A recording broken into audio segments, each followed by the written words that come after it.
During the following demonstration scenarios, we are going to focus on the accounting and analytic functionality built into SAP Business One 9.1.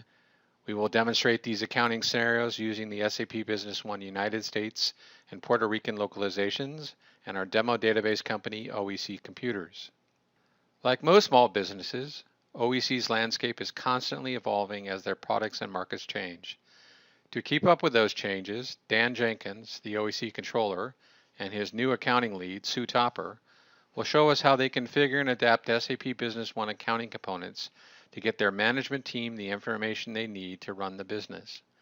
The following demonstration scenarios will touch upon the following accounting functionality: chart of accounts, GL determinations, journal entries, journal vouchers, and journal entry templates, project accounting, transactional and financial statement reporting, and HANA financial analytics, dashboards, and KPIs. Accounting Scenario 1. With the growth of SAP HANA, OSC is starting to see a huge demand for certified SAP Linux servers from their clients. In the last several months, the sales of these servers are becoming a significant portion of the overall OEC business. To capture the detailed profitability of this growing product line, the executive management team has asked Dan to create a new product group and the necessary accounting processes to record this growing segment of their server business line. To capture these financial details, Dan has chosen to extend their existing GL chart of accounts and define a new item group to facilitate automatic GL postings. Specifically, we will see the following SAP Business One powered by SAP HANA accounting and financial focus capabilities in this first demonstration scenario: customized financial workbench, pervasive analytic KPIs and dashboards, chart of accounts, item group accounting, and enterprise search. Our scenario begins at Dan's SAP Business One's desktop, where he is reviewing the setup and controls of his new approach. Sue asked Dan about his Business One desktop. She says that at her old company, she remembers SAP Business One having a traditional menu structure, and his desktop looks nothing like the SAP Business One she remembers. He points out that this is the new Fiori interface.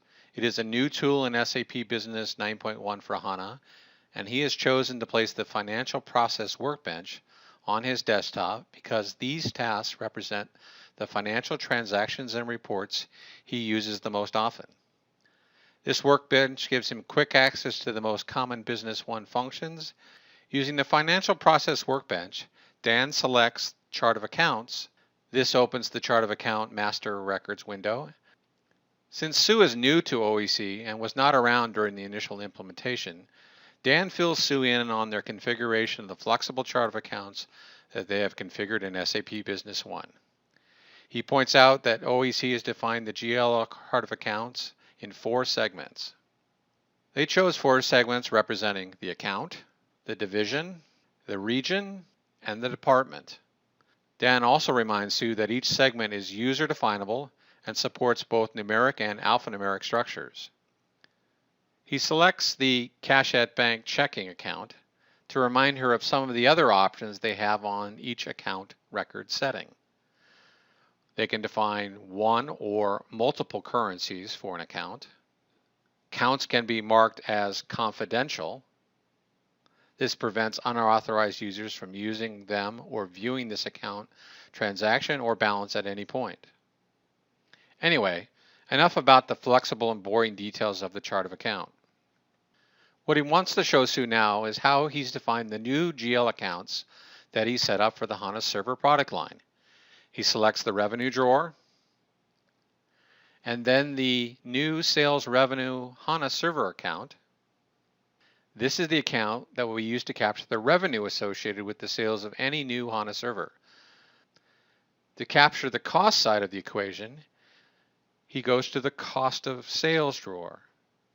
And in this drawer, he selects the new cost of goods sold HANA server, or account 515.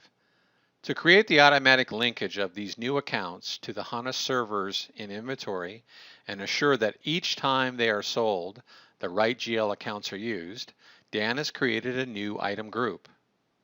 He opens the main menu and the new lookup feature and enters the term item group. He selects this from the menu. And on the Accounting tab, he shows Sue how he's defined the new sales revenue HANA revenue account 415. He also shows her the new cost of goods sold account. There is one last linkage that is important to make all this work smoothly.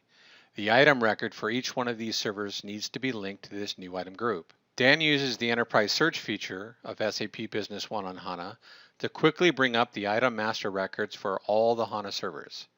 He selects the enterprise search magnifying glass and enters the text HANA server and hits the magnifying glass icon. The search results quickly returns all instances of the text HANA server found in the company database.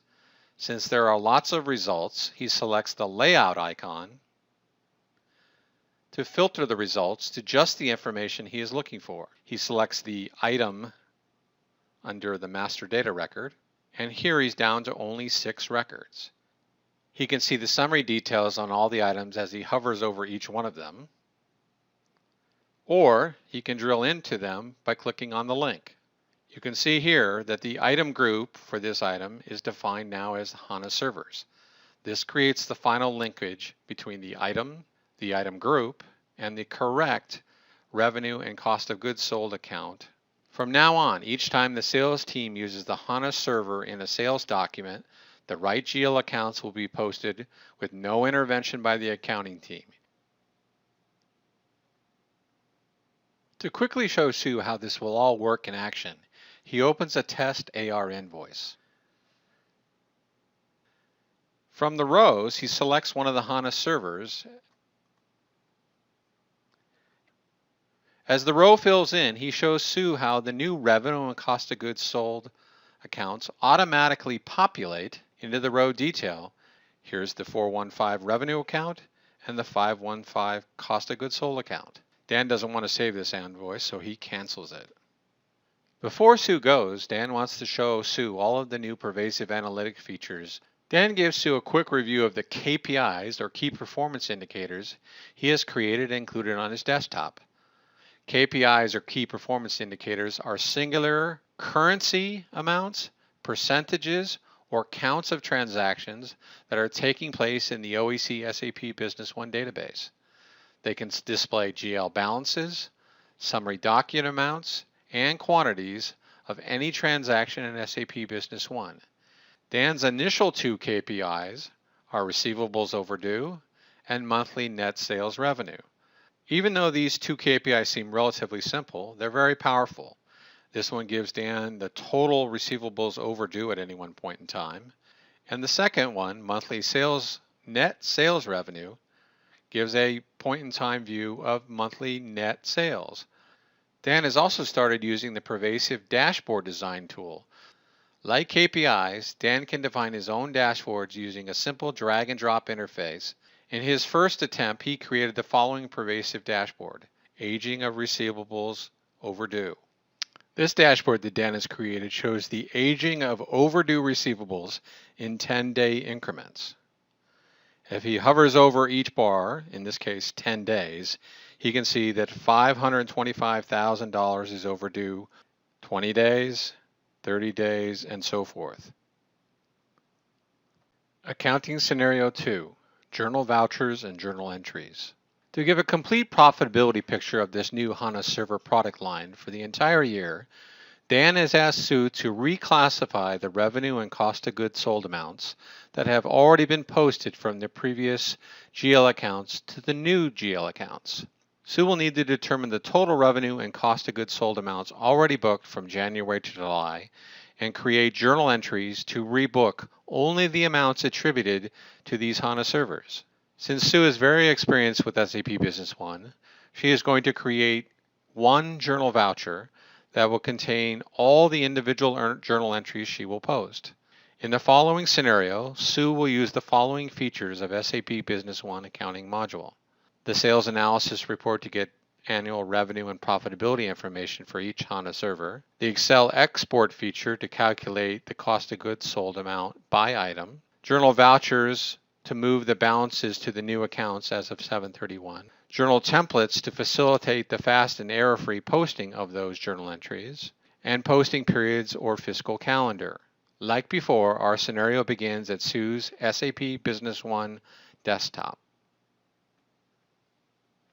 Because of Sue's prior experience with SAP Business One, Sue knows that she can use the sales analysis report by items to get the revenue and gross profit amounts for each of these HANA servers during any period of time. With this information, she can build the summary journal entries that Dan has asked her to post as of 7/31. Sue selects the sales analysis report from the SAP Business One Sales AR menu.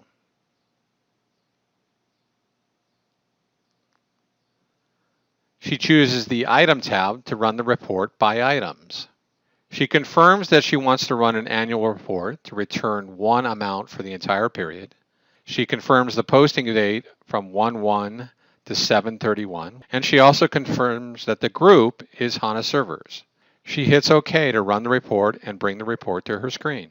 The sales analysis by item report shows her the quantity, sales amount, and gross profit for each of the 6 HANA servers that OEC has sold. Sue knows that she also needs the cost of goods sold, or COGS, totals for each item, which is not on the report, but she knows a subtraction of the report sales amount and from the gross profit amount will calculate this amount for each item. Using the built-in Microsoft Excel integration with SAP Business One, she uses the toolbar, MS Excel, to export all the items in the report to Microsoft Excel. The Excel sheet launches with the report amounts and labels already loaded. In Excel, she knows she needs to add a new column to calculate the cost of goods sold. Now she has the information she needs to rebook both the revenue amount, which is the sales amount, as well as the cost of goods sold amount. For now, she's going to keep this Excel window open and go back to Business One. She can close this report. Using the amounts in the Microsoft Excel sheet, Sue is now ready to use the journal voucher transaction to collect all these journal entries. One journal voucher will contain all the detailed journal entries for this revenue and COGS reclassification. She goes to the Financial menu and selects Journal Vouchers. Now Sue has already started this process and already created a journal voucher. She double-clicks on journal voucher number 1, and she can see within that journal voucher, there are a total of 5 journal entries. If she clicks on any one of the 5 journal entries, it will show her the detailed journal entry within that journal voucher. In this example, this one journal entry is the reclassification of both the revenue and the cost of goods sold for the S18,000 item, which is one of the HANA servers. She clicks OK to get back to the total journal voucher. At this point, Sue wants to add the 6th and final journal entry to this journal voucher. This will be the journal entry for the Fujitsu reclassification of cost of goods sold and revenue. To do so, she clicks the button Add Entry to Existing Voucher. She wants to post this to July 31st of 2014, so she enters that into the posting date. She does the same for the due date. In the remarks field, she wants to make a remark so that she can later find this journal entry. Now, as we can see, Sue is posting this back to July 31st of this year. Those happen to be closed periods, but Sue, being one of the lead accountants, has the authorization or security to post to a closed period. Sue wants to show us a little bit more about the fiscal period definitions. She goes up to the main menu and types in period. This brings up, she scrolls down to the bottom, and we can see this is the fiscal calendar, or the periods from period 1 through period 12 for the year 2014. And if we take a closer look, we can see that both July and August of 2014 are what's called a closing period. This only allows certain people with the right authorizations to book entries. She closes the posting period window with the cancel button. As she returns to the journal voucher entry screen, Sue is also going to use a posting template she has created to simplify the data entry of these entries. A posting template allows her to predefine the set of accounts or amounts to pre-fill into a journal entry. She picks the template type percentage, then clicks on the ellipse button, choose from list to select the HANA Serve posting template that she's created. As we can see here, this fills in the 4 accounts into the details of the journal entry. These are the 4 accounts that she needs to rebook the revenue and cost of goods sold from the old accounts to the new accounts as of 7/31. With the accounts now filled in, all she needs is the amount. This is where the Excel sheet comes into play. She goes back to the Excel sheet, and since she's only booking this last and final entry for the Fujitsu TX300 server, what she needs to do is copy the sales amount and the cost of goods sold amount over to the journal entry. She selects the sales amount, she goes back to Business One, and she pastes that amount in the old revenue account. When she tabs off and goes to the next account, the system will automatically balance the entry by entering the credit amount into the new HANA Revenue Server account. She goes back to the spreadsheet to get the cost of goods sold total amount, comes back to Business One, and pastes that in the credit amount of the old cost of goods sold account. When she tabs off that, it also pre-fills in the debit amount for the new COGS account. This is the complete journal entry to rebook the revenue and the cost of goods sold from the old accounts to the new accounts that Jim has set up. With this journal voucher entry complete, she clicks Add to Voucher and Close. This returns her back to the overall journal voucher screen, and we can now see the 6 entries for the 6 different HANA servers. With the last one completed, she clicks Update. Now remember, this journal voucher has been saved to the system, but the entries in the voucher have not been posted to the general ledger. This gives Sue the ability to send this journal voucher for Dan for approval, as well as include the values of this journal entry into reports to see their impact.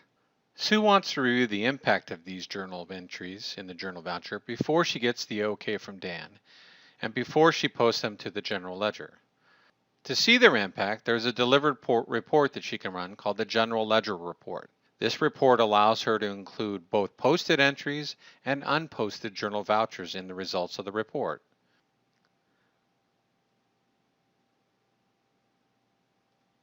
This General Ledger Report can be used many different ways. It allows her to select multiple accounts or different levels of accounts, as well as different posting dates, due dates, as well as many other options. Since there's so many options, Sue is going to use a new feature in version 9.1 that allows her to save the report selection criteria. She's done so she goes up to the selection criteria name, and she selects the report criteria she's saved called Revenue and COGS GL. This has the settings for the General Ledger Report that she wants that contains specific accounts as well as posting dates and other information. Now, one of the things she wants to do before she runs the report is check this box right here called Add Journal Vouchers. What this will do is add any journal vouchers that meet the criteria for date and accounts that she selected in her selection criteria. On this reporter screen, she can see all of the journal entries that have been booked to the account she selected, which are the revenues, both the old one and the new, as well as the old cost of goods sold and the new cost of goods sold. We can also see all of the journal vouchers that Sue created but has yet to post because she selected that option. These are the 6 journal entries in the Journal Voucher 1 that contains the reclass for the revenue account, one for each HANA server that exists. The same is true, we see the opposite side of the entry for the new revenue account, which is the new HANA revenue account that Dan set up. The same is true for cost of goods sold. We see the entries coming out of the old account and into the new cost of goods sold account. This report, called General Ledger, and the ability to include general vouchers in that report before they're posted, allows Sue to see the impact of those debits and credits that she created before she actually posts them to the general ledger.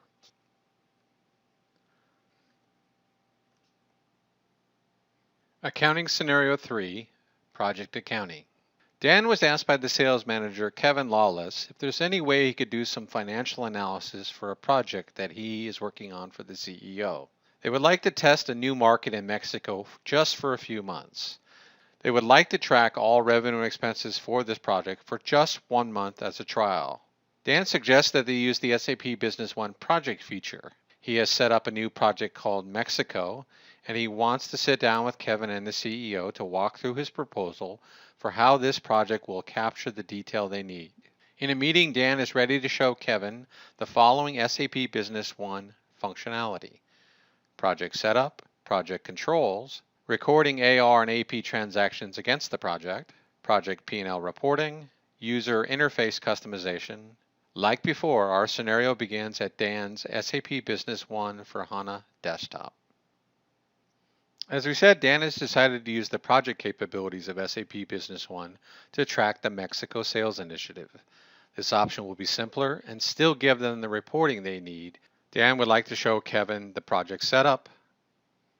Here you can see the Setup Projects menu. From this screen, he shows Kevin the way they've set up this Mexico project. It's very simple. It's got a code, Mexico, with a short description, as well as a start and end date. Dan would also like to show Kevin how they're going to make the project mandatory on any subledger document, either an AR or an AP document, so that when those documents are entered, they will not be able to add the document until they specify the correct project. To do this, Dan has had to use the General Settings Cost Accounting System options, as well as the project options on key GL accounts. To show Kevin how this is done, goes to Administration, System Initialization, General Settings, and then goes to the Cost Accounting tab. In this scenario, Dan has made the project code mandatory, and all postings will be blocked if a project code is not specified. For the requirement on the GL account level, Dan has set up a control on the general ledger accounts. In the chart of accounts, for example, on accounts receivable, he has set the option set to project. He's checked this box, but has not supplied a project. This will require any time this account is used, a project is specified. Dan wants to show Kevin a sales and a purchasing example. He will show Kevin how the project is assigned to each row for the right tracking later on in the financial reporting. It will also show him what happens when they don't specify a project on the document row. He starts by showing them an AR invoice to one of their customers, Delbert.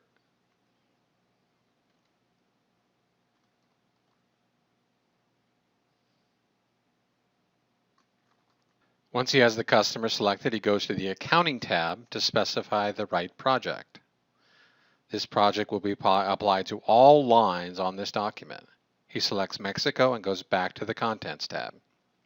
From here, he can enter multiple items. And in this case, this is just for example, it doesn't really matter what items he selects, but he chooses 3 items and returns back.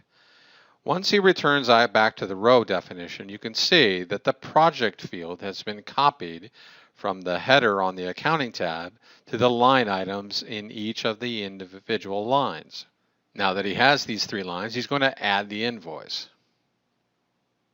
He's going to scroll back to that document so you can see the journal entries that were posted. He selects the Accounting tab and the golden arrow to the journal remarks.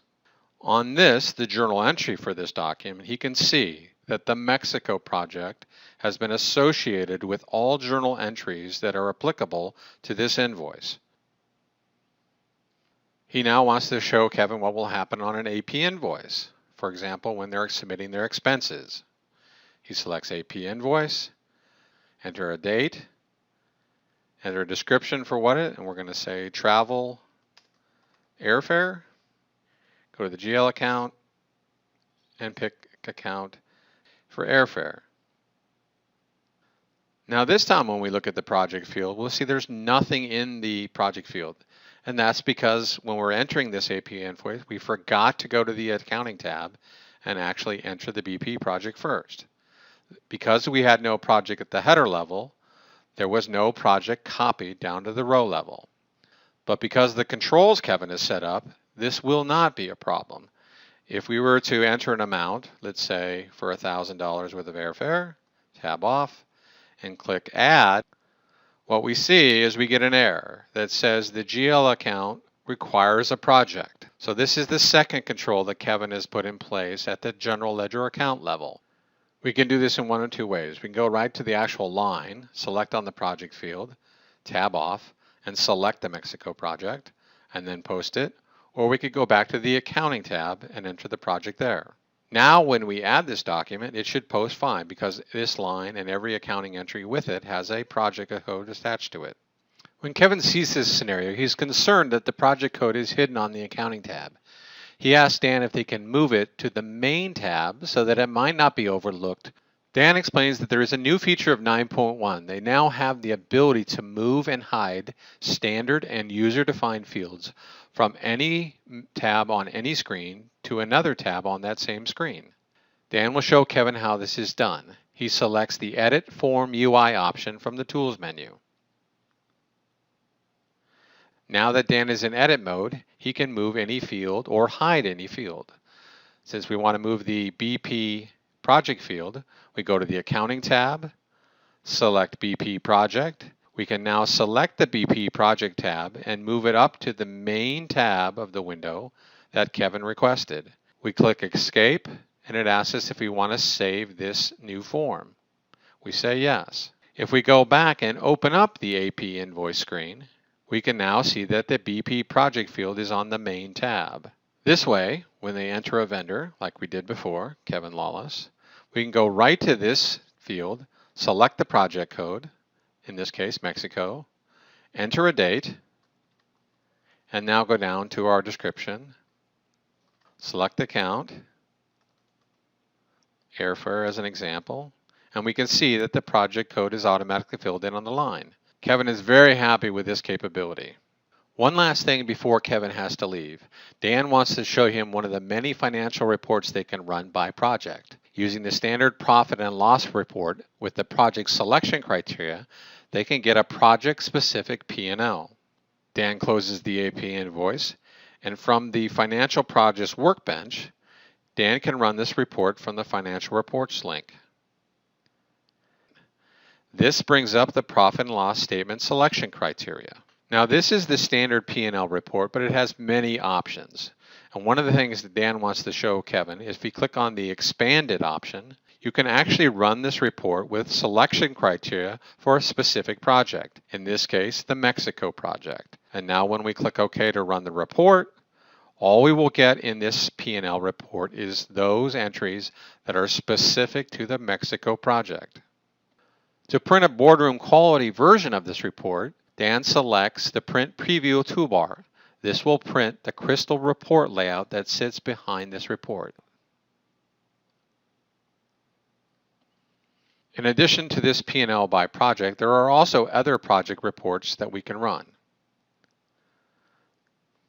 Go to Financials, Financial Reports, Accounting, and run the Transaction Report by Project report. Once again, on this selection criteria, we have the ability to select the project. When I click OK, I now get a summary of all of the postings that have hit the Mexico project. To see the detail, I click the Expand button, and I can now see all of the entries that have been booked against the Mexican project, with the ability to drill into the individual journal entries. In this example, I'll drill into this accounts receivable posting. Then from there, I can go to the actual invoice that posted this entry. This project report, like many reports in SAP Business One, allows you the ability to go from a report to detailed entries all the way back to the source document. During the previous demonstration scenarios, we saw how SAP Business One 9.1, powered by SAP HANA, delivered powerful accounting controls, reporting, and analytic capabilities to facilitate the changing business environment at OEC computers. We watched as Dan and Sue used SAP Business One, powered by SAP HANA, to address the following accounting and control issues in support of the OEC business model: chart of accounts, GL determinations, pervasive analytics, journal entries, journal vouchers and templates, project accounting, as well as transactional and financial statement reporting. Contact your local SAP Business One partner to discuss all the SAP Business One accounting, analytic, and reporting features we did not have time to review in this video.